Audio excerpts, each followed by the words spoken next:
Captain's Log Supplemental. We found 2 stowaways in the cargo hold today. 3 triples were found, and we all know what that means.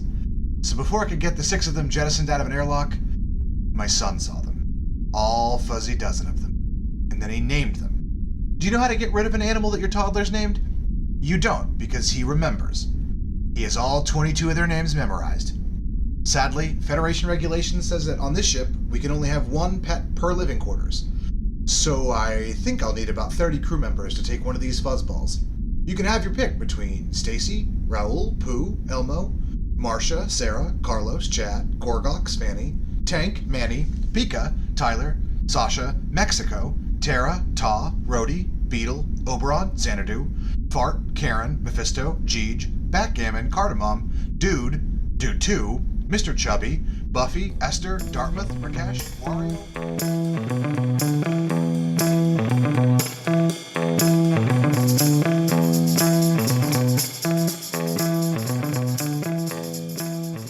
Good evening, everybody. Welcome to Captain's Log Supplemental. My name is Stanford. I am joined, as every week, by Rob. Hello. And our producer, Mariah. Hi there. And as you may have noticed, I did not include Chris because he is taking the week off, and we have a special guest, our being Rob and I, college buddy, Cassidy. Hey, Cassidy. Hey, how's it going? Not too bad. Welcome to the podcast. We're pretty easygoing here. We just need a cover charge out of you. Great. I'll just Venmo Mariah the what? You said it was 200? Yes, perfect. Can't wait to get my name in lights. Wait, am I supposed to be getting paid for this then? No. Nope, He just pays me. No, no, not at all. Yeah, that's the fee for gaining fame with all 6 of our listeners. So, Cassidy, usually when we have a guest on, I ask them... Oh, wait, I should start with the other shit first. Hold on. Captain's Log Supplemental, we're a Star Trek rewatch podcast. Rewatch all of Star Trek. We're doing in canon order, chronologically. We are in the 3rd season of Enterprise now, thank fuck. And if you'd be so kind, give us a review, give us a like, throw us a 5-star review, a 5-star rating, because we are 5-star men and women. That'd be great. Okay, so business is done. So Cassidy, hey, what's going on? Nothing. I thought I'd open up with saying that I've never watched Enterprise.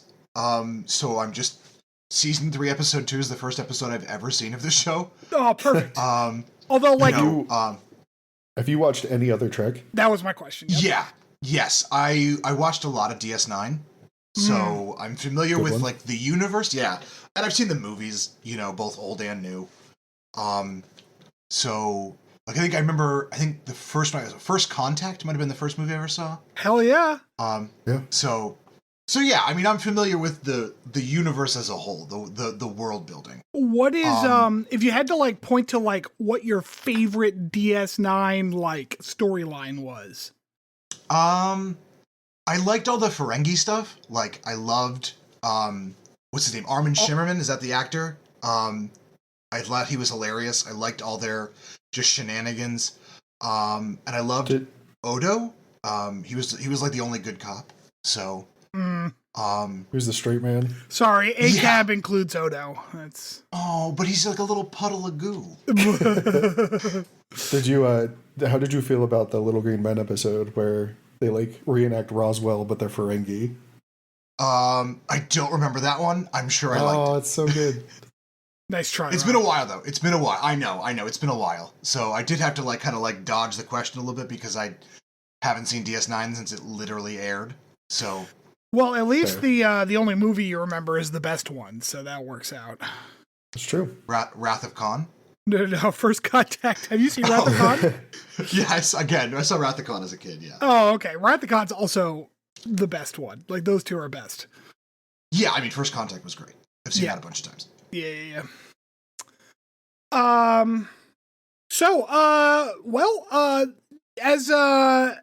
As a guest of the podcast, we always put our guests to work. So we are going to make you do the summary of this episode. So now, like you said, this is the first time you've ever watched Enterprise? First episode ever. Awesome. Awesome. Okay. We'll get your overall opinion and stuff after the summary because we do a little segment where we rate them. I do have another question. Yeah. Have you listened to this podcast at all? I am not one of your 6 listeners, no. Okay. Excellent. I'm just curious if he's aware of the tone. No. I'm trying to go in as blind as I can here. Yeah. This is a real good experiment for all of us here. How little can someone know and still be on the podcast? Yeah. Next week, we're going to have my wife who's never seen any Star Trek. So Yeah. After that, we're going to have someone who's never heard of Star Trek. I'm just going to literally have an honest-to-God dog. Like, it's just a bloodhound. By definition, it would be our goodest guest. And we're going to call him Camper. We should get George on here. George the Bunny? George the Bunny. Oh, I love him. He'll just chew hay, and we'll get some like rabbit ASMR while we're recording. George has been on this George, podcast. George tries to be on the podcast all the time. That's true. Do you have any cage rattles I have to edit out of these goddamn episodes? I'm so sorry. We're hoping once we move, we're probably not going to put him in the office, so hopefully that won't happen anymore. Probably. I mean, it's not as bad as Chris's mouth noises, so... Hey, you like it. Hey, Chris, hey, how are you doing?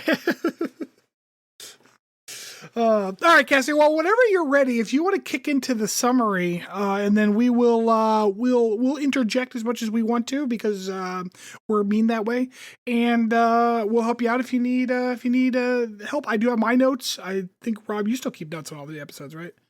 Yep. Okay, Yeah, so we got your back, Cassidy. It's all you. Good luck. All right. So, like, everything opens up with, like, a dog sleeping on a bed, which I thought was, like, an interesting thing because I don't really think that animals play a huge part in the Star Trek universe. Like, they appear and aliens are there, but there's, like, a dog and he's already, like, going absolutely wild. So I'm like, all right, this is good. Name? Oh, it just occurred to me you don't even know this thing's name. I don't know his name. Because they never mentioned Porthos. it. Porthos, yes. Oh, I think that tracks because in a couple of seconds, so Porthos is going wild. He's getting crazy, and he gets up to Captain Archer, right? And he's like bagging on him, and something's obviously going to go wrong, right? And then Scott Bakula is his name, not Archer's is Star Trek name. We use them interchangeably on this podcast because you can't not call him Scott Bakula. We also refer to him Scott Bakula. We refer to him affectionately as Captain Doer because he's always getting stuff done. He's a doer. He doesn't think. He does. Oh my god, I have that. That's in my notes almost. He doesn't listen to anybody. Anyway, so the dog gets him up and is starting to warn him, and then we get like the shot of the office, and he's got like the old sailboats, and I'm like, oh okay, this is the kind of guy he is, right? We're setting it up for who he is. He's got the classy decor, you know. And then all of a sudden, like, stuff starts to happen, like, books are falling off the shelf. There's, like, some weird other plants in, like, the doctor's office that go nuts. They just start screaming. So clearly something is wrong. Yeah, those are the doctor has a menagerie of, like, medicinally adjacent animals, so those were his animal cages. Which also come up later, which is in a really funny scene, with the leeches. But, so something's happening. Something is going on here. There's, like... You know, is it magnets? Because everything starts like starting to like get stuck to the ceiling, and then like there's this weird like CGI bubbling happening through the hallways. Very much a product of its time. And then the coffee cup like splashes in the air but doesn't actually fall. It just like gets stuck in the midair, and then you're like, oh, these are anomalies. It's the name of the episode. That's what it's got to be it. So we're gonna find out what these anomalies are, I think. And so, all of a sudden the ship starts to, like, tank. Everything starts to go really bad. The polarity reverses. They actually threw in the reverse polarity. I loved that line. Classic sci-fi trope. The engines, their polarity is reversing. I don't know what that means, but I believe them. So things are going south real fast. And then we cut to the, like, theme song. Like the opening theme, which I decided to watch. It was like, normally I skip these, but I'm like, no, I'm going to watch it. And it's actually kind of neat. I actually didn't hate it. It was like the slow advance of technology, right? Like it starts like here's ships in the water, here's like NASA, and then there's like a massive jump between like the moon landing and like Enterprise. It's like, oh, don't get me wrong. It's like here's here's 50-year jumps in technology. Okay, here's, a several hundred. Does the ahead. updated intro still have the Phoenix on it? I didn't Phoenix as the mythological creature, or is that a? It's actually the warp ship from First Contact. Yeah. Oh, so if it was there, I missed it. So season 3 shortened it a little. Yeah, so season 3 is a like an update of the intro where it is shorter. I'm wondering if they cut the Phoenix out, which would explain some of that jump.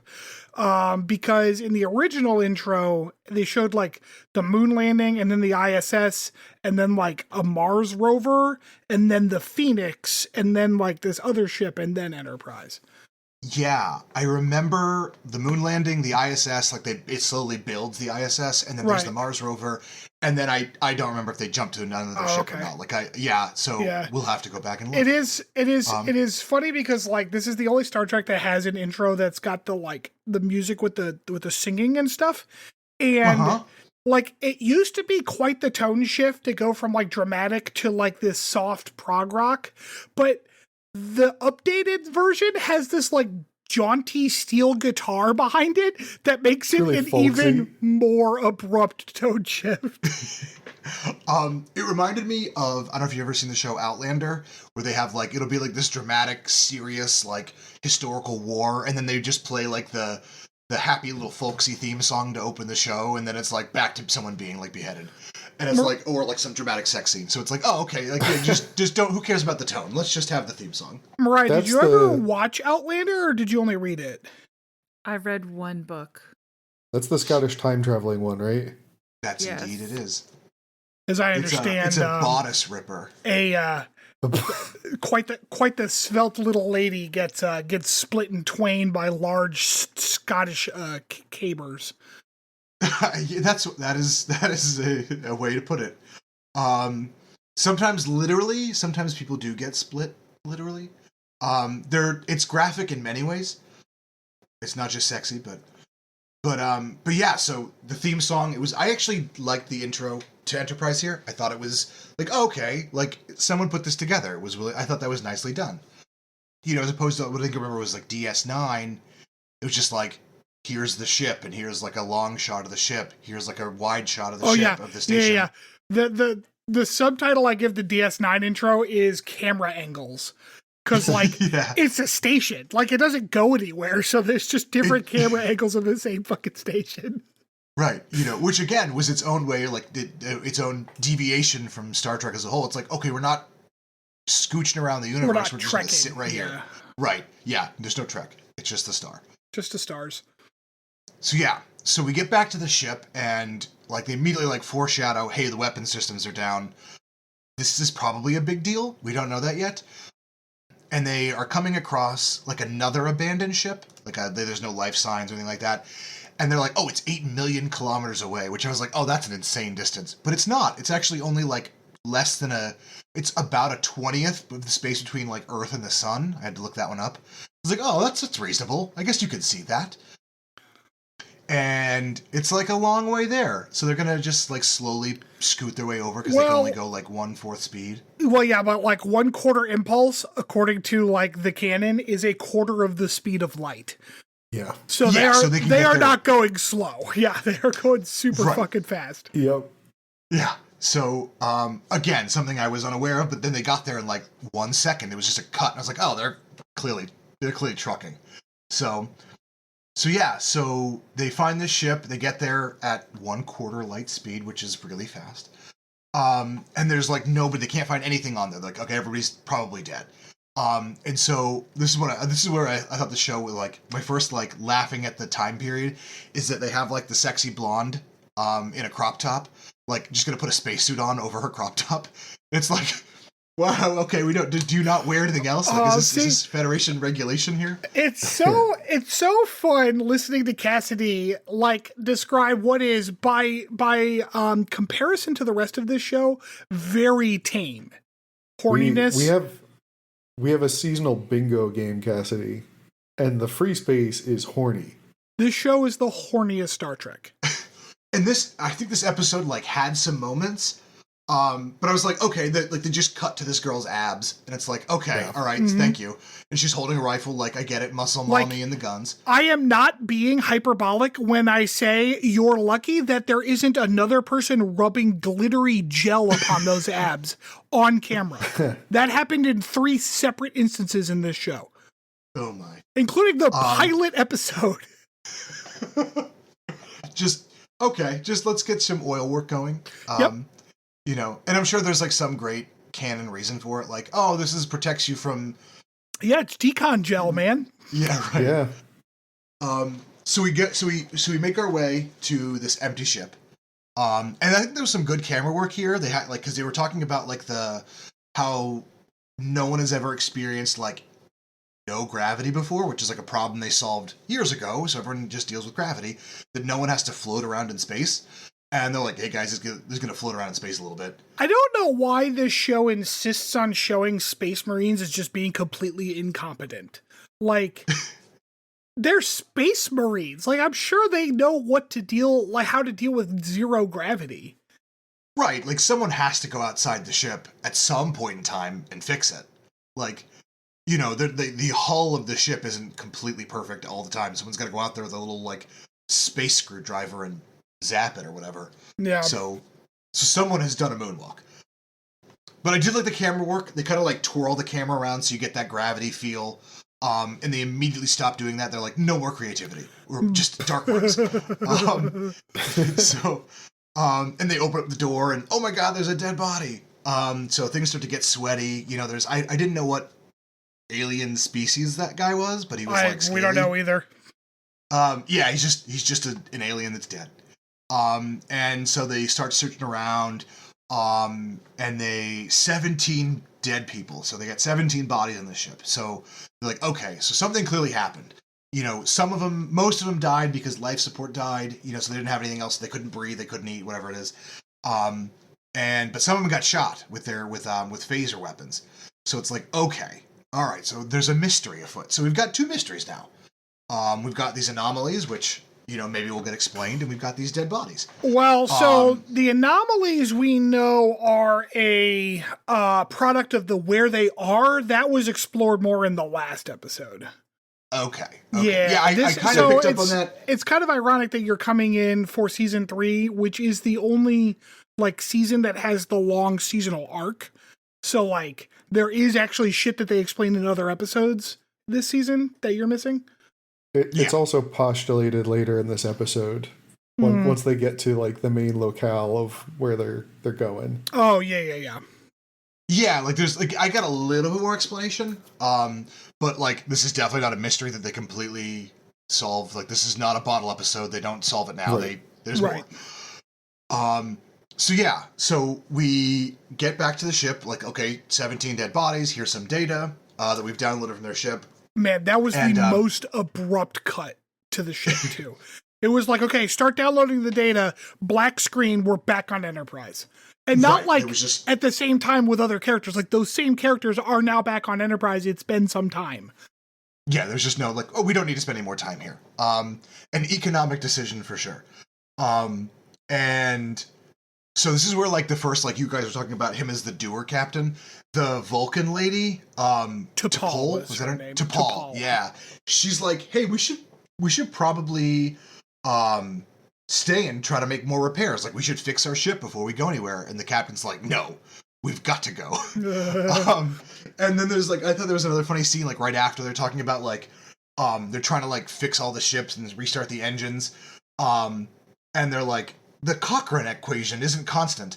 They've got to create a stable warp field, which may have come up in other Star Trek media before, but I was just like, they just like threw that out there like, yeah, cool. Like, I get that. Variables, gradients, sure, I'm digging it. Just throw more terms at me. I don't care. Cassidy, Zephram Cochrane is the guy from First Contact. Oh my God, he is. That's what they were talking about. That's wow. Warp. I did. He does invent warp. Thank you for pointing that out. You're welcome. That's the kind of insight that only a person who hosts a weekly Star Trek podcast can provide. God. You're absolutely right. But then then there's like I wish Isaac Newton was here. I thought that was a funny little. That was a good line. Trip's got some zingers. Yeah. Yeah. I liked Trip, and I liked Reed. Is that the other guy?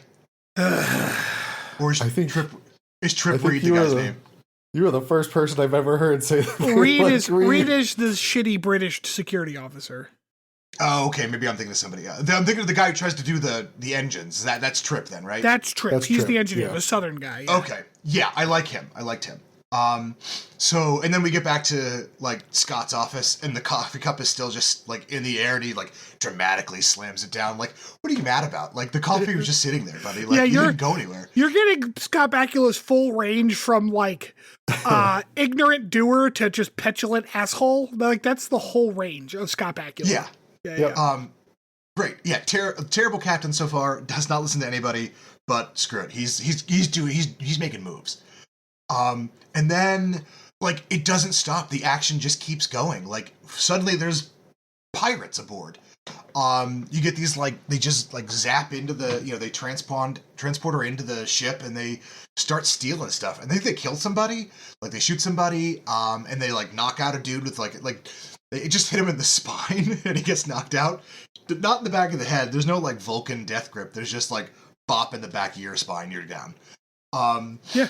Which, again, great. Like, we don't need to, that guy is unimportant. That's where human off switches are. It's like right at the base of the neck on the back. Yeah. Yeah, exactly. Yeah. Like so, yeah. cats. Yeah, exactly. Like, it's the deactivation switch, though, like if you pinch the cat's neck, yeah. Yeah, that's our scruff. The music during all of this was fucking exciting. Like, I was pumped during this because of the music. The action was actually better than this show usually is. Like, it wasn't too bad, but the music made it seem fucking amazing. I totally agree. I was, like, not expecting this level of action because they're just, like, in there just shooting people. They start stealing, like, all sorts of things. Like, you learn it's food and fuel and warheads and stuff. And, like, cinnamon candies, yeah, like the warheads. Yeah, so that it's so that they're like, oh, how many people are on here? How many pirates are there? And suddenly, like, Scott's like, I've got to go fight 4-on-1. Oh my god! And he like turns their broken engine on. This just starts zapping the room, and it's like, this is a terrible idea. This is you're gonna break your ship. I like how that's Trip. I like how he was on top of the engine, like, good thing someone left this hitting pipe up here for me. Find some random stick to hit people with. Yeah, and you don't know this, but we have learned that the superior tactical position in Star Trek is to always be above your enemy. And I literally have this death from above is a note I have written down. Perfect. I was like, oh, Scott, get his ass. So I guess these pirates are also trying to download their database. Don't know why, but they're trying to do it. Because, I guess that's a thing. And then they hit him with a stun grenade, which is a cool thing to just have. Like, it's just a big, like, it's like a flash bomb that apparently stuns you, which is cool. Sure. And then... Did y'all see those badass tactical ladder slides they all did? Oh my god. That was crazy. Yes. Like, is that actually a thing, like, in the real military? Fucking, of course not. Ladders aren't laid out like that. There are naval ladder slides, and they're kind of similar, although usually they're backwards, but they can do them forwards too. But they're never like this tactical maneuvers, like... Yeah, like, it was just like, I mean, again, though, like, in the moment, I was like, oh, this is, get him, go, like, do your thing, like, but now looking back, it's like, yeah, why would you do that? Like, what's wrong with you? Never rush at your enemy balls first. Like, that's just not a good strategy. Yeah, and that's exactly what they did. So they do get away, though. Most of the pirates get out. They take some supplies, sneak away, they zap out of there. And they leave one of their guys behind. The one that Trip hit with the pipe, if I recall. Right, that's right. They got him in the brig now. Yeah, and it was like, at first I was like, this is a weird interlude. Like, why did they have pirates suddenly appear? Like, this is perfectly timed. We do learn why eventually, but it was just kind of like, oh, like too many things are happening at first. I'm almost overwhelmed with the amount of information I'm getting from this show. But then they go to the medical bay and, rip to Crewman Fuller. Oh, no, Crewman Fuller. He was my favorite random name they used sometimes. Yeah. So he bites it.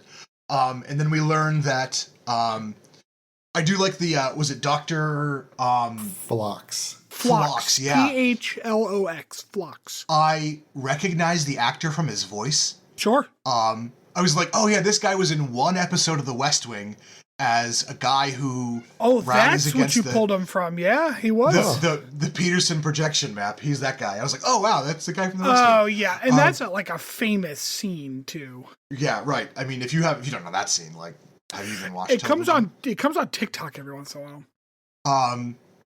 Yeah, like how big is Greenland? It's like not that big. But then we learn. So far we have all these mysteries, and we learn okay, these are the Osarians. And nobody knows what that is. I don't even know if that's important. Is that like a major people in Star Trek? I've never heard of them before. They're just them. Yeah. They're not even from here. I think that was the whole purpose, was like they're not actually Delphic Expanse natives. They are from outside the Expanse, just like the humans are. Yep. Yeah, they're just pirates. And suddenly, again, this is like the thing I love, that like oh, the antimatter storage pods are gone. It's like, oh, okay, cool. We have another term that they just throw at us. Now, it took me a second. I was like, oh, I think that's their gas. Like that's their fuel. Effectively, yeah, that's what makes the reaction. So I like how Trip's like, they took all of our stored antimatter. We only have what's left in the reactor. And Archer's like, oh my God, how long is that? He's like, it's only gonna last us a month. And I'm like, a month? Fuck! I thought you were gonna say like a day or two at the most. Right. Like a month. I was like, are they gonna have to eat the dog? No, they have months of supplies. Like they're fine. The dog. They're gonna convert Porthos into an anti-Porthos and throw him into the reactor. He's an emergency food supply. Yeah, and so immediately Saga joke. Yes. Immediately T'Pol is like, we should go get more supplies. Like we've got plenty of time. Let's go find somewhere. Like, and gas up, and just who cares about the pirates? They stole food. Like, they didn't do anything. And, like, Scott's like, no, I'm gonna go interrogate this guy. I'm gonna find these people. No, fuck you. Yeah. Like, so this whole race of people that are based on being extremely logical and correct. No. I don't need you. Please. Your Vulcan intelligence is of no use here. And so, like, he goes to the prison. He's like, okay, what up, blood? I'm gonna do some bad cop on you. And it's not scary at all. He's like... yes. Scott Bakula is the least intimidating when he's trying to be intimidating. Dude, this prisoner, too, he had, like, very big Bane vibes. Like, I was bored in the dark. Although, like, the part where he stroked his scar to show off, like, what could happen to you was so overly acted that I was like, dude, what are you doing? Like, all you have to do is be calm and collected, and you would already be a superior actor to Bakula, who you're across from. But he, like, strokes his scar like a video game villain because they're trying to like really show what's happening because the graphics aren't that good. Yeah, and he's just like, we had it hard too. Like when we came into the Expanse, like we were idealistic, and then it got hard for 5 minutes. We had to start killing people. Yeah, we turned into pirates instantaneously. Like there was no transitionary period. Are you sure you just didn't want to be pirates? Like, is that what you just came out here to do? Yeah, right. It's like if an airplane goes down, like, and the first thing someone's like, well, I'm gonna eat the person next to me, and they're like, I don't know, they're just in a field, like there's a town right there, but the guy's like, sorry, Susie, I gotta start eating you. And he drops the Trellium D line, like, oh, your ships aren't coated with Trellium D. And we're like, yeah, does that, like, everyone's like, nothing, that means nothing to me. Like, what are you doing here? Like, that was the crux of the last episode. Yep. Okay, yeah. So, like, I have no idea what that means, but sure, I'll roll with it. And then like, they talk about the anomalies, and it's like, oh, that's why this dude looks all messed up. It's basically space asbestos. So, yep. I'm serious. Like they mine it, and all of the miners have mesothelioma, and but it's useful as an insulation against the space anomalies. So like it is 100% asbestos. Asbestos. But anyway, the prisoner not convinced at all to be helpful in any way. It's like, you guys, like, this is like, he's like, you could shoot me or send me back to my people, and if I help you, they'll shoot me. So, but yeah, So we get back on, we get some repairs to the ship. We've got the sensors are up. But like the pirates used modified like ion trails to get away so that they can't track him. Apparently there was like a line about Nobel Prizes, like, okay, those still exist. So how many Nobel Prizes have we given out since then? Several hundred. So I guess I'm glad that's still going. I'm glad dynamite has proven to be that important in the future. Considering how many like world-ending wars that survived, that's pretty impressive. Yeah, right. Yep. And then we get to the first the first openly innuendos in the show where they're like, "Oh, has the guy the engineer can't sleep," and they're like, "Oh, has T'Pol been stimulating your neural nodes?" Oh, it's God. like and I was like, "Oh man, everybody in this show's a pervert." So that was also last week's episode. Yep, that was last episode where we first saw that, and T'Pol had her entire shirt off for that sequence, and it was fucking awful. Yep, handcuff bra. Well, you can't massage neural nodes with your shirt on. It just gets in the way. She would know. She's a physical therapist. Yeah, I was gonna say, like, that's coming from the doctor. I believe it to be true.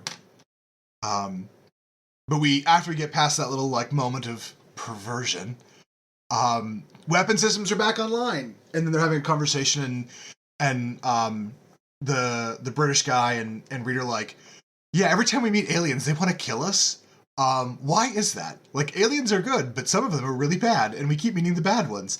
And so they go on about the mission. This is where I think I got a little lost. Not like totally, but there's something they're doing. There's like a story arc here that I'm not privy to. Okay, so the TLDR is basically like, and this is going to make sense because you don't understand what Xindi means. The TLDR is that, like, for some reason, this alien race called the Xindi sent a laser to Earth and shot up a bunch of Florida and killed like 30 million people. And so cool. The Enterprise is being sent into the Delphic Expanse to find the Xindi and figure out why they did that and to try to stop them from doing it in the future. Yeah, it was Space 9/11. Oh, okay. So yeah, so they're on the mission to figure all this out then. Right, which is why Scott Bakula's acting got dialed all the way to 2 when he heard the word Xindi and was like dealing with that guy. Yeah, we'll get to that at the end of the episode, but that was I was like, oh, okay, this is important then. And so they start to track, they start to like, adjust their sensors so they can track the pirates. And they're like, oh yeah, they're 20,000 kilometers away, which is like, okay, just throw random numbers out there at this point in time. Like, it doesn't matter. 100%. And then it's like, but the trail ends. And they're like, okay, let's just go to where the trail ends and see what's there. Because cloaking technology has never existed before, and they have no idea what that is. So invisible things don't exist in this world. So they go through the cloaking portal, and you get like everything's breaking again. And like, yeah, T'Pol's like, we should probably not go through this field that's breaking our entire ship. And Archer's like, fuck you, fuck the ship, fuck the crew, we're going through. Yeah, my note. This ship is literally falling apart. Scott, yeah, that's cool. Keep going. And it's like, and I like how was it Travis? He's just like, there's nothing there, and it's like, don't look at your computer screen. Could you just figure it out, man? Like, something is obviously obscured. Like, they went somewhere. They either went through like a wormhole, or like, come on, like something happened here. Like, just pull up the screen and look at like actual space. And then they like go through the cloaking barrier, and bam, the Death Star is there. My note is that's no moon. Yeah, and it's 19 kilometers wide. Great. Which is love like that. That's big, but it's not big, Right. It's a small moon. Because like at one point, Archer's like, take us into orbit. I'm like, into orbit of a 19-kilometer wide object. Yeah, just go next to it, you mean? That's not, I don't know that would work. And then they're like, oh yeah, it's made out of polyduranium. Oh, great. I love it. New metals, just throw things at me. I like how duranium already a new metal, but we had to mix it up a bit, so we put poly in front of it. Right, yeah, because it's got a carbon chain in there somewhere. You know, and they're like, okay, let's orbit this thing. Let's go aboard. And it's like, okay, just go aboard a brand new thing again. And they're like, just blast the door open, and that worked. Just shut the door. Just shoot your way into this massive technological marvel. Like they've never seen technology this advanced, so we're just gonna start blowing holes in it. Yeah, let's just nuke the pyramids open. You couldn't let's even see what's in there. Go try to push a button, like. No. Because obviously there's a way to open this thing because the pirates were going in and out. Yeah, but it's never shown, and we never get that. They just cut their way open with lasers. So they get in there, and it's like empty. But it has like tons of energy. There's like a bunch of reactors in there, which they mentioned at some point in time. They're all 12 kilometers long. So it's like, okay, this thing's 19 kilometers, and they got 12-kilometer reactors. Are they like very finely stacked on each other? Like, how does that work? If you looked, they're like spindles that cover the entire like interior diameter of the place. Yeah, it's weird. So I guess they're thin, spindly fusion reactors that are 12 kilometers long. Can I just say that like while they're in there, there's these like lightning effects going on in the background. If your reactor is causing arcs of energy like through the air, that's how you know it's working. You should probably turn it off, though. No, that's how you know it's working. That's how they stop the pirates. Like, they turn their engine on, electricity booped out, and they win the battle. And it's a 19-kilometer wide fly zapper. Yeah, that's useful. For your space mosquitoes. Mosquitoes. So then they immediately get to, like, the pirates' headquarters, and which Scott's is their attic, basically. Yeah, it's like this little weird, like they call it a module, but it's like a tiny house on top of this reactor. And they're like, Scott's like, hey, let's split up and check it all out. And it's like, are you a good leader? Like, are you good at this? Are you just a man of action? I don't know. Cassidy's learning fast here. Yeah, he's really doing a good. He was elected to lead. I don't know what direction all of these actors were given in these coming sequences of them checking out all these attic rooms, but like all of the actors are like poking around, looking through crates, or like looking at this, looking at that. Reed's like, look, some stem bolts, although those are clearly spent reactor casings. We know that from a previous episode. So what the fuck, Reed? But anyways, but then like we get to the part where it's like Scott Bakula and the Marine, and Scott Bakula is like clambering over stuff, but he's doing such a shit job of it. It looks like it's a slapstick routine. Like he's failing to clamber. And at one point, he just starts pushing stuff over. I know. It looked like the Marine was trying not to laugh at him the whole time as he's just fumble fucking through this pile of shit. It's like, you know that scene in, I think it's the second Men in Black, where he's like stuck in, where Will Smith is stuck in the room with the dead, like, tentacle alien, and there's just like this extended camera shot of him struggling to get out of all of the tubes. Like, that's what this was like. Also Ace Ventura trying to get out of the Rhino machine. It's just failing miserably to be birthed. But like not intentionally funny though. That's the thing. That's true. The Ace Ventura scene was very funny. But yeah, so we find a bunch of MREs. I didn't realize that they had those in space. I thought they had replicators, but they have like those like foil sealed boxes of food. Which great. I don't understand why they have replicators.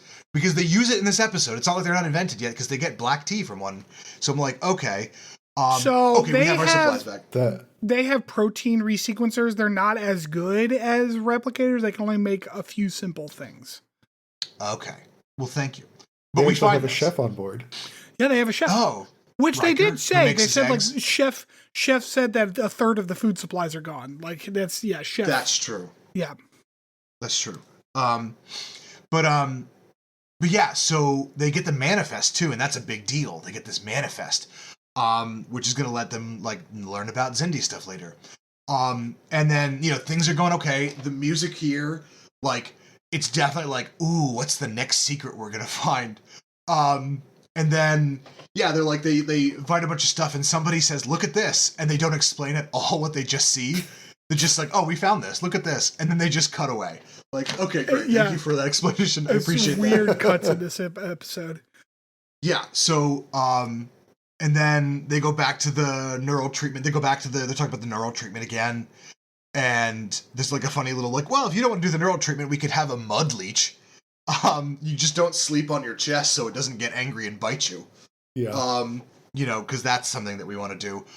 Yeah, just let the hot Vulcan put you to sleep, man. Like, I don't understand here. Like, how is this an actual argument that you're having?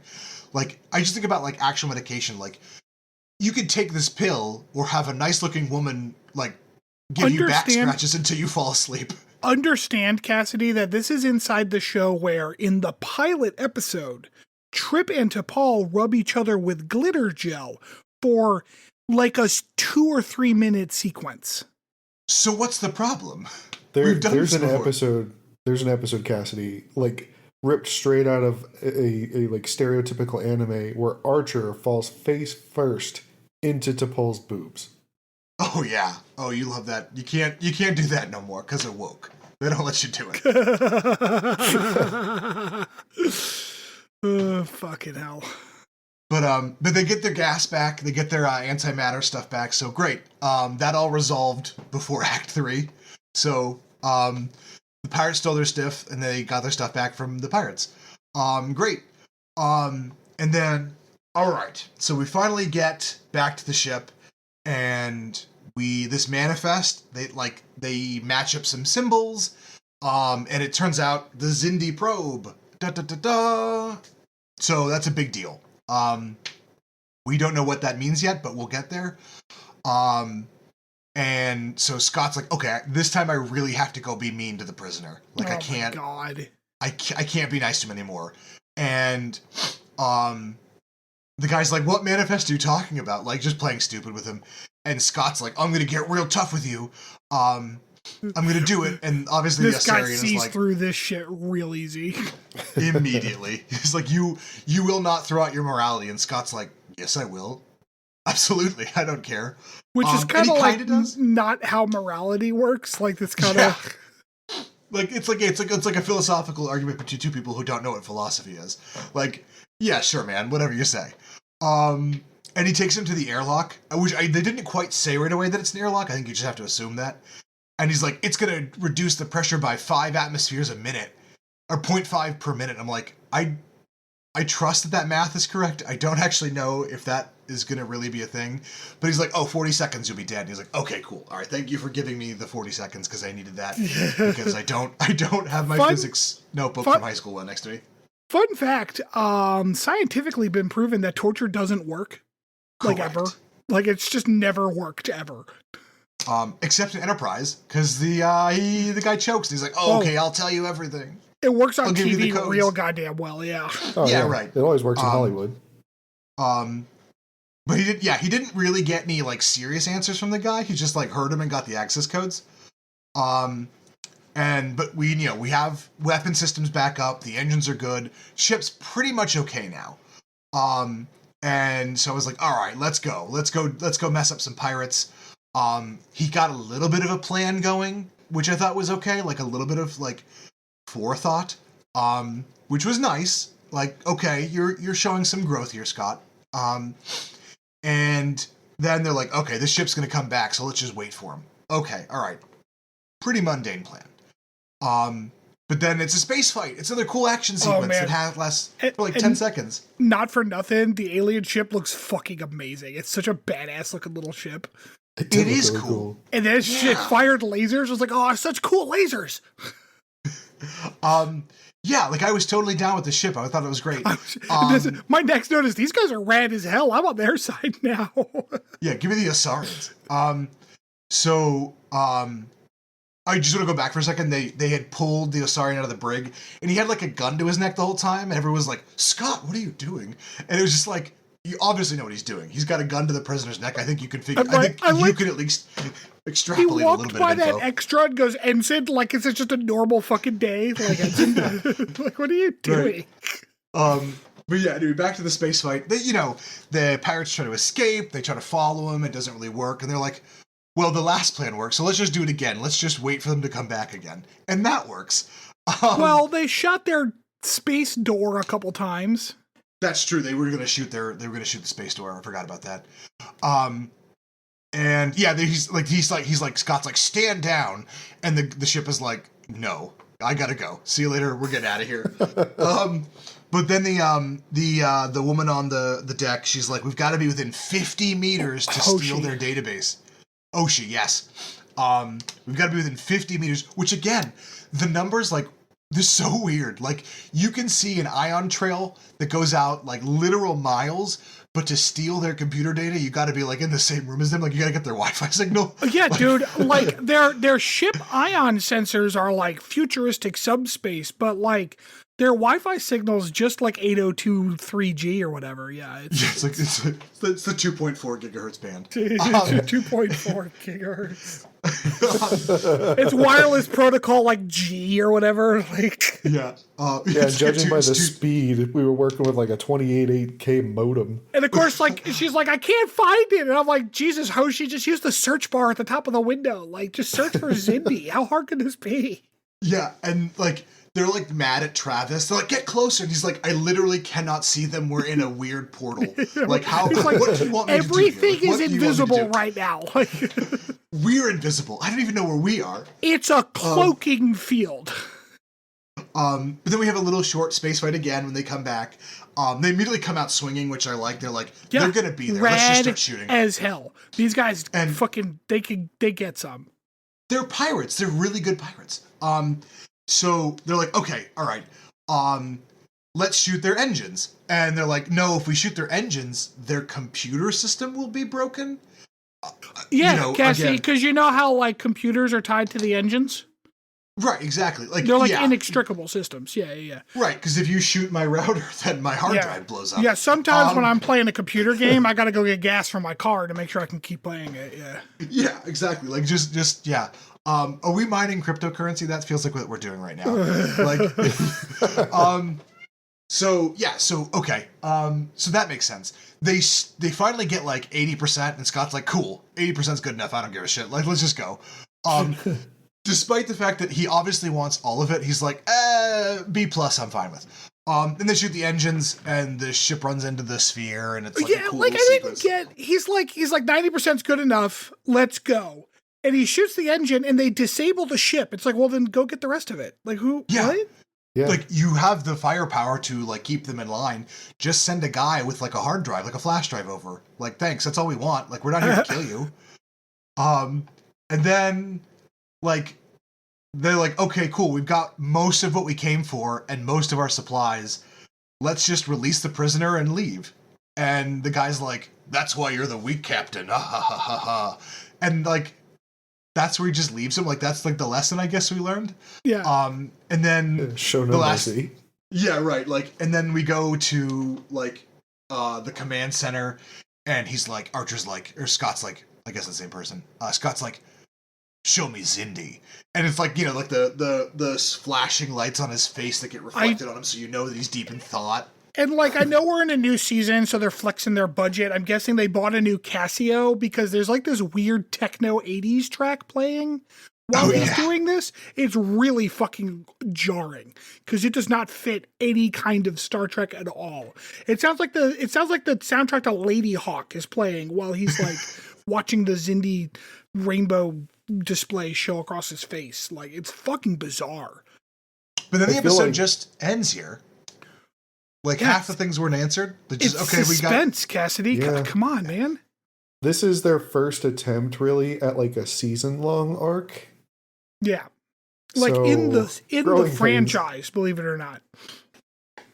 Yeah, I mean, like, I get, like, a lot of Star Trek is like, here's our, you know, mystery or episode of the week. Here's our alien species. Here's our blue skin lady that, you know, Kirk wants to bang. And then you move on to the next one. There's nothing left. But, like, yeah, this one felt like we didn't really move the overall plot forward. We just had this episode that kind of had a little bit, and we didn't even get all those things, like, even touched upon. So it's like, it feels like a puzzle piece of a puzzle I no longer own. Well, okay, great. In their defense, I think we do get a couple pieces of the overall plot that are important. For one, we do learn how the Trillium D works so that they can start working on being immune to this expanse that they've known has had issues. And like the other thing too is like, this is a 20 some odd episode season. So like the little bits and pieces you're going to get are going to be small because they've got so many episodes to play with. That's true. We're not in a, we're no longer in like, we haven't got to the 8 episode seasons of stuff yet. Right. So this is far from modern television. So at the end of the summaries, Cassidy, we always rate these episodes on a scale of 1 to 5, where 0 is threshold, which is the worst episode of Star Trek that's ever been written. The scale is, at least in terms of like how we usually rate, semi like independent of like, oh, this is a pretty good episode for Enterprise. No. Like 1 to 5 on a scale of like, do you think this is good, like to watch? Where 3 is like, this is kind of standard Star Trek schlock. And then 4, it's pretty good. 5, like, this is fantastic. 2 is, this kind of sucked. And 1 is like, this isn't worth watching. Can I use a decimal? Well, your score doesn't really count, so you can do whatever you'd like because you're the guest. That's fair. I'm going to give it a 2.5. It could have been a lot better, but it had some solid action. It had a couple of good quips. Yeah, I mean, I've like, this is like definitely wouldn't be in the top of the Star Trek things that I've seen. Sure. Yeah, I gave this one a 3. It was just sort of standard Star Trek. I also gave this one a 3. I thought that it's one of those episodes where, and this is probably going to be fairly telling for the whole season, because it was the same with the last episode. It's like, wow, y'all almost did good. Like, you almost could have pulled a 4 off if you had cleaned up some of the kind of clumsy shit you were dealing with. Bakula's acting always pulls everything kind of down, but like the basic skeleton of the story they put together in this episode, I think is sound. I think they did a good job with like, here's the overall problem we're dealing with, for the season, but then like, here's this smaller problem that crops up, gets, kind of explored, solved, and then we move on with a little bit of a progress towards the overall story arc, and we can move on to next week. I think that structure is fine, and it could have been a 4 with a little bit better writing, a little tighter on the narrative. Yeah, I mean, I think they did a lot of things well. Like I said, like some of the camera work was cool. The music was good. The music was good, although it was one of those things where it's like, it got so dramatic at points that it felt very like weird because the show doesn't do that often. Yeah, and like they seem to have like a standard vibe to their music. So when it's not that vibe, it stands out a lot. It really does. It's a lot. It's very jarring to those of us who are watching this every week, Yeah. Interesting that this is that this of all things stands out like that. Yeah. But yeah, no. I mean, again, like I agree. This could have been a tighter, better episode.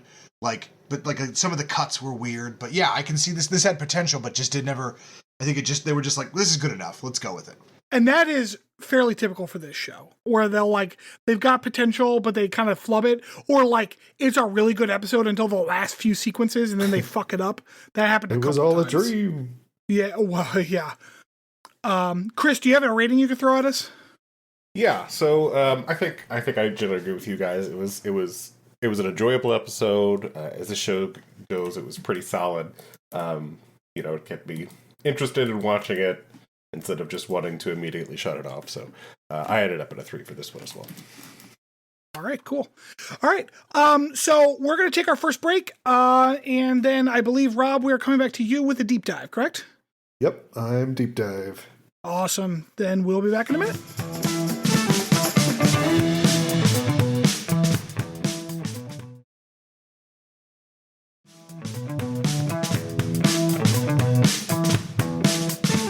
All right, welcome back. So, in celebration of our mutual PennStatedness, I did a little bit of research into a Oh my God, that's true.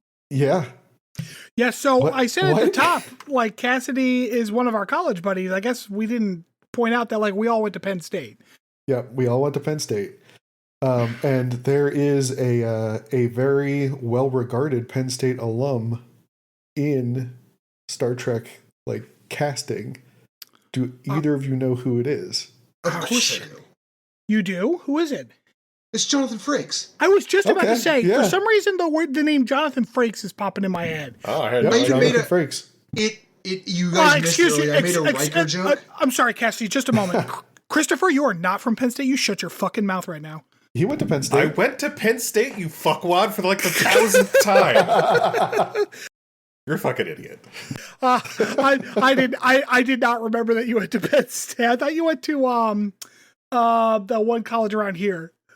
No, he went to Abington. Abington Yeah, campus. no, I went to Abington campus. Oh, so you All right, didn't really I'll go to Penn State. allow it. No.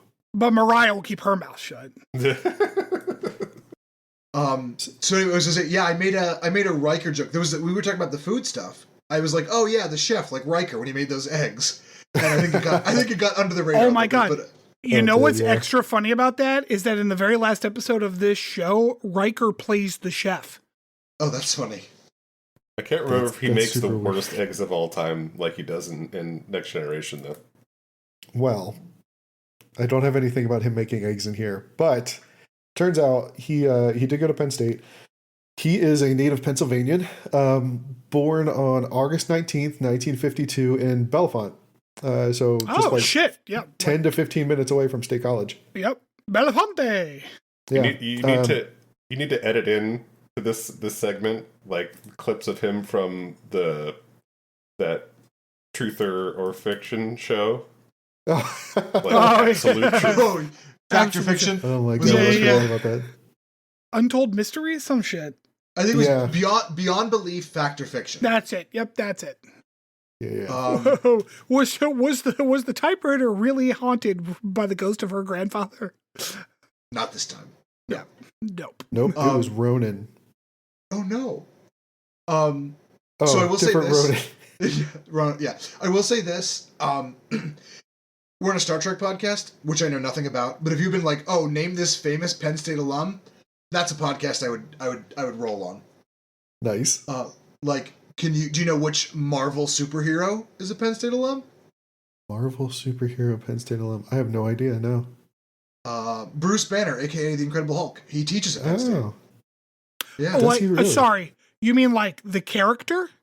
yeah, like the character. Like he gets a PhD from Penn State and teaches there. Yeah. Okay, I thought you were talking about like Mark Ruffalo. And I'm like, I don't No, think Mark Mark Ruffalo was a professor at Penn State. He was not.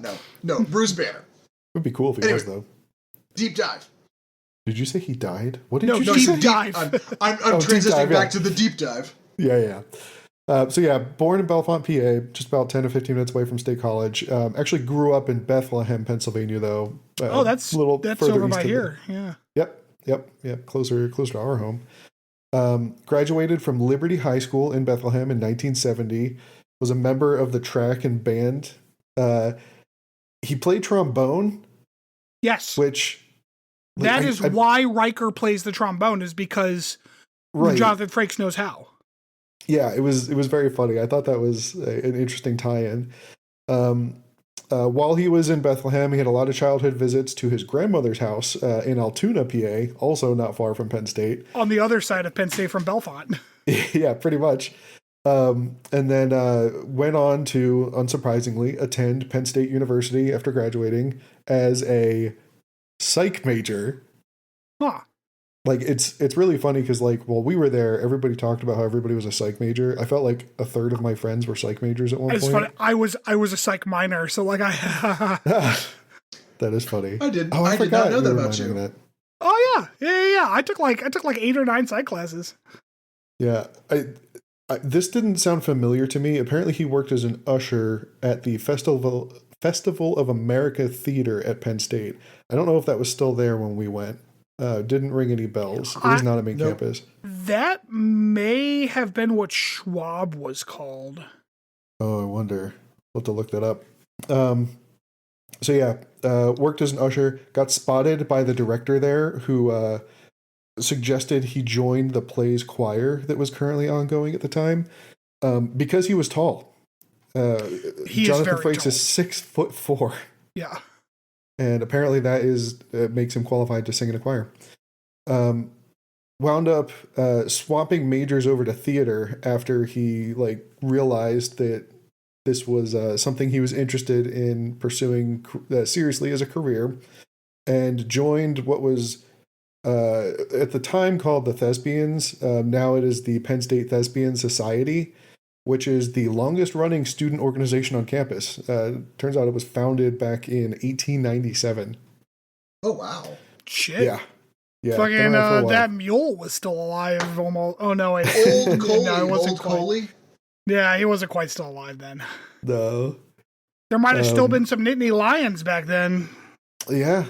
Yeah, at that point, probably. Graduated with a Bachelor of the Arts in Theater Arts in 1973, so 3 years, and he graduated. That's impressive. And then enrolled at Harvard immediately after to pursue his master's. While he was at Harvard, he joined the university's acting company, the Loeb Drama Center, and graduated with a Master of the Arts in 1976. Right after he got his master's, he joined the Impossible Ragtime Theater Group in New York City after hunting around for a place to call home. And he had his first off-Broadway appearance in an expressionist play, which is a new word that I've never heard before, called The Hairy Ape. What? And then, that play. Yeah, Hey, exactly. Hey, Chris. Hey, tag in for me. I gotta go to the bathroom. Okay. He then went on for his first Broadway part in the 1976 musical Shenandoah. He was a chorus member there. His first television role was on a daytime soap called The Doctors, which ran from 1963 to 1982, and wound up leaving New York after his character in The Doctors was killed off. He moved to LA to pursue a film and television acting job instead of Broadway.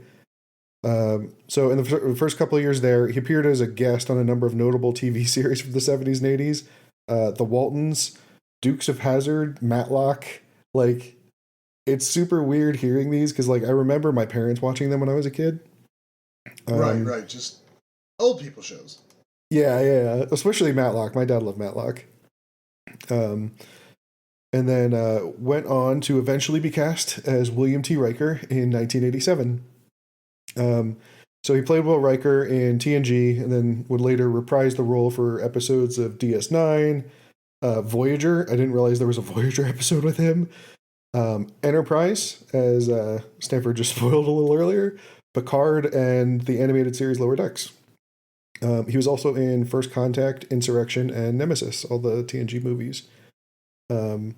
He's also directed episodes. He's got his directorial debut on TNG. I think he did 8 episodes, is what I was reading.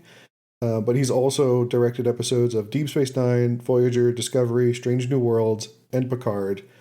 I was going to say, he's directed tons of Trek. Yeah, he's also directed 2 of the movies, both First Contact and Insurrection. He's also spent a lot of time outside of the Star Trek universe, especially lately. Works on shows like The Librarian, Roswell, Leverage, Burn Notice, and I didn't know this, he's directed an episode of The Orville. Oh, interesting. Yeah. He's also taught classes on film direction in Maine prior to him and his wife moving back to California. Speaking of which, he married fellow actress Jeannie Francis in 1988. The 2 of them met on the set for soap opera Bare Essence. And they have 2 kids, Jameson Ivor Frakes and Elizabeth Francis Frakes. He's also won a couple awards, 3 Saturn Awards. One was the Life Career Award, which he won in 2013, and he's been given 2 of them this year. One for Best Supporting Actor in a Television Series for his role as Will Riker in Picard, and then the entire cast of TNG was recognized this year for the Lifetime Achievement Award. Honestly, he was one of the better parts of Picard. That's what I hear. I have not watched it yet. Also notably, I don't know if you saw LeVar Burton when he spoke at Penn State, Cassidy. I did not. I remember him coming. Yeah, Stanford and I both went. It was very funny because like one of the first questions he asked the crowd is like, okay, how many of you are here because of reading Rainbow? And then how many of you are here because of Star Trek? And like at that point, like everyone's hands are up. That's very funny. But I would have been I would have been there for Reading Rainbow for sure.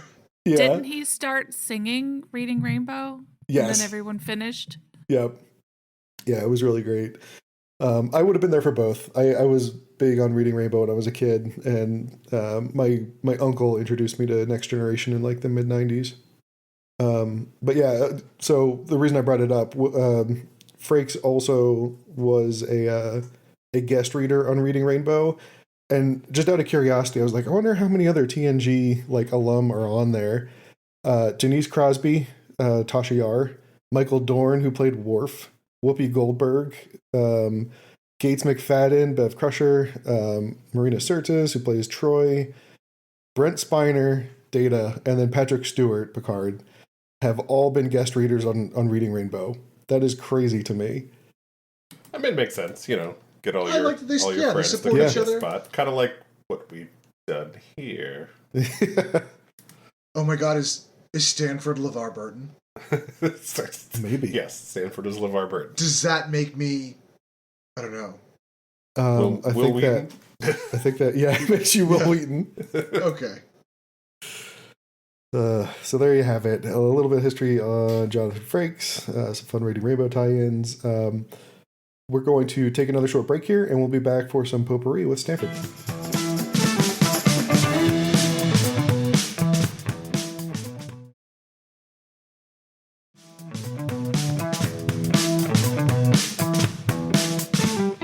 Welcome back. Thanks for tagging out for me there, Chris. I apologize for that.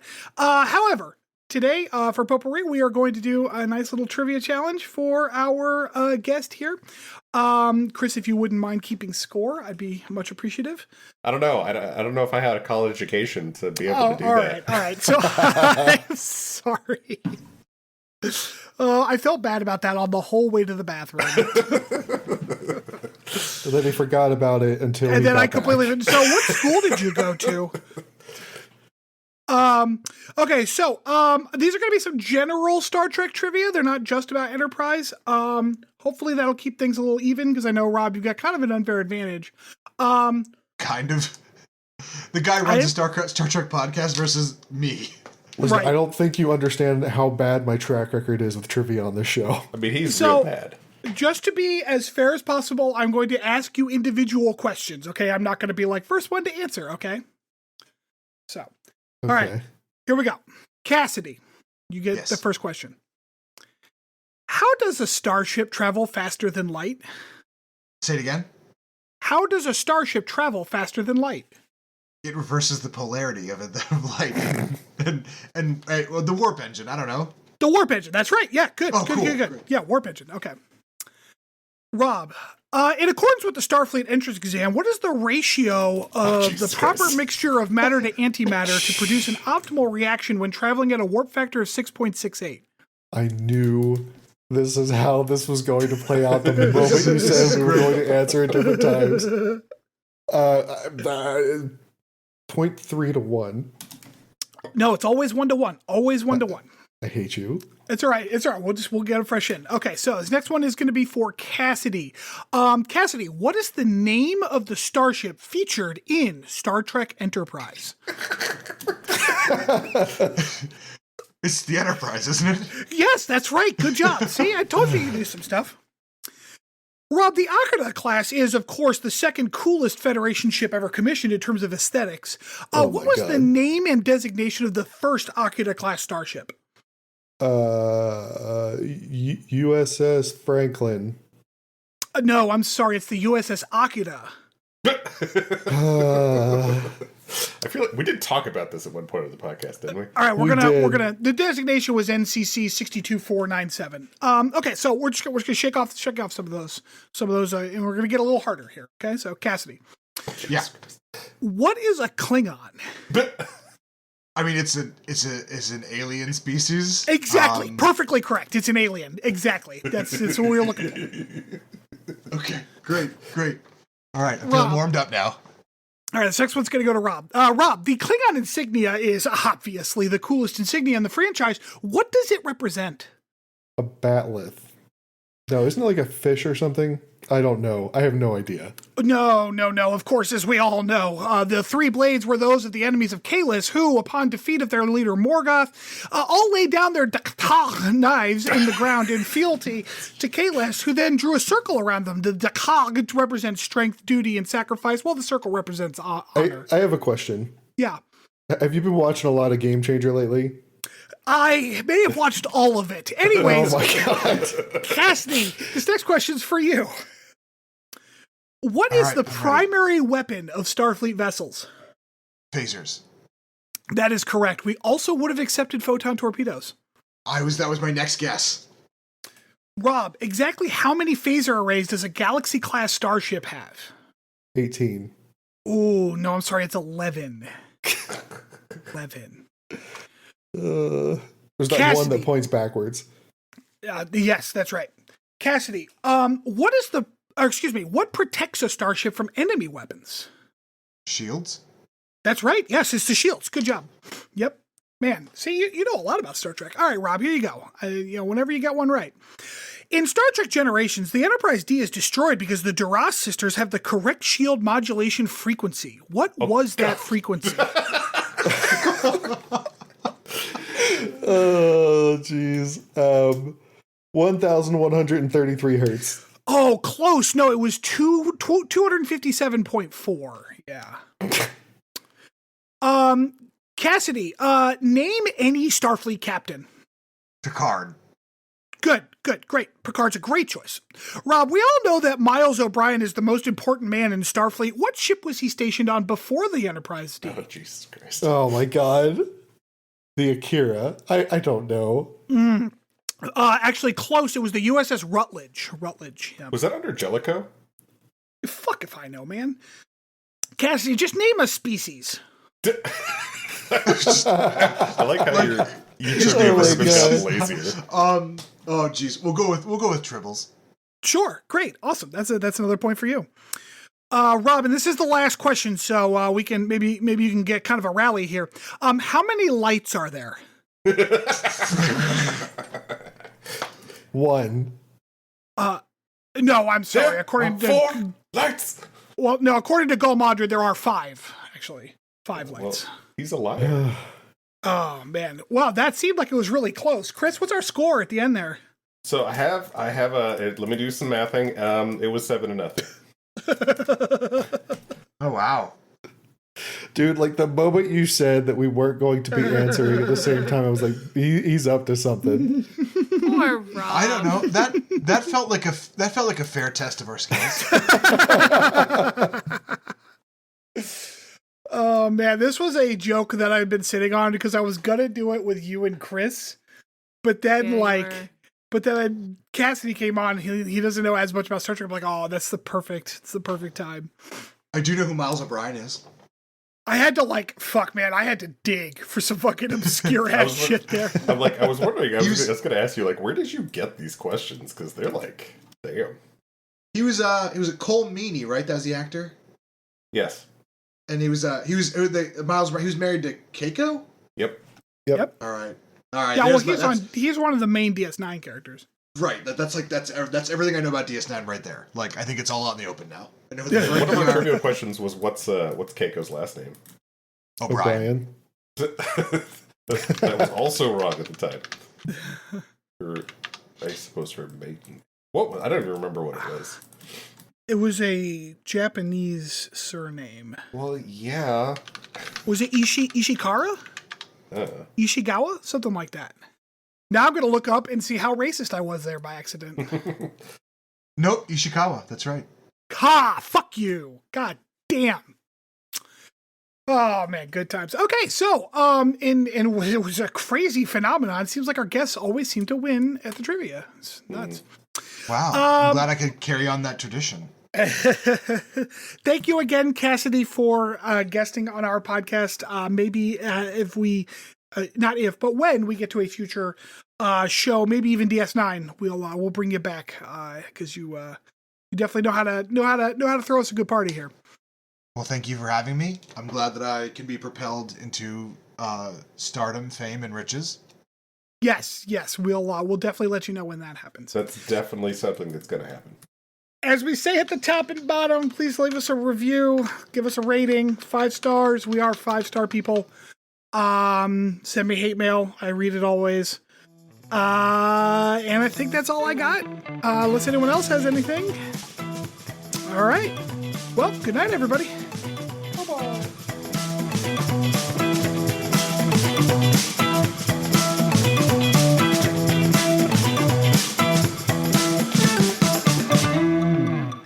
Thanks for listening to Captain's Log Supplemental. You can follow us on Twitter at PodCLS or send us hate mail at podcls3@gmail.com.